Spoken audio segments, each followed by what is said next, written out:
आपल्या हक्काचं रोखठोक भूमिका मांडणारं आपलं न्यूज चॅनल नांदणी सुपरफास्ट न्यूज. घटना तुमची, बातमी आमची. कडेगाव तालुक्यातील ढाणेवाडी येथील उसाच्या वाढ्यावरून झालेल्या मारहाणीनंतर तरुणाचा मृत्यू.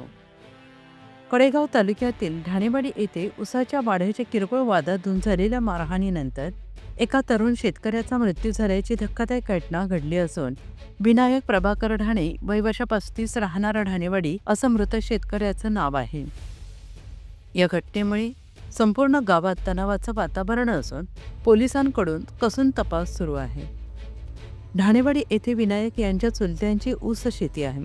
गुरुवार दिनांक 29 रोजी सकाळी 9:30च्या सुमारास ऊसाचे वाढे देण्यावरून काही तरुणांशी त्यांचा वाद झाला.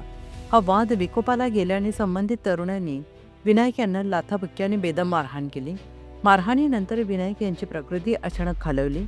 नातेवाईकांनी त्यांना तातडीनं कडेगाव येथील रुग्णालयात दाखल केले, मात्र डॉक्टरांनी उपचारापूर्वी त्यांना मृत घोषित केले. विनायक यांचा मृत्यू नक्की मारहाणीमुळे झाला की अन्य कोणत्या कारणामुळे याबाबत उशिरापर्यंत नेमकी माहिती समोर आली नव्हती.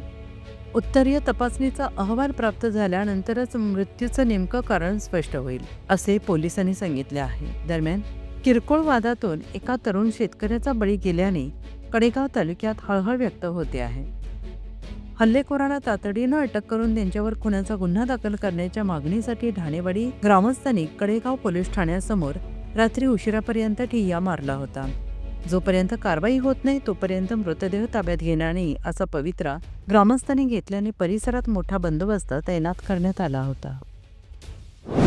अशाच ताज्या घडामोडी पाहण्यासाठी आजच आपल्या नांदणी सुपरफास्ट न्यूज या यूट्यूब चॅनलला लाईक करा, शेअर करा आणि सबस्क्राईब करायला विसरू नका.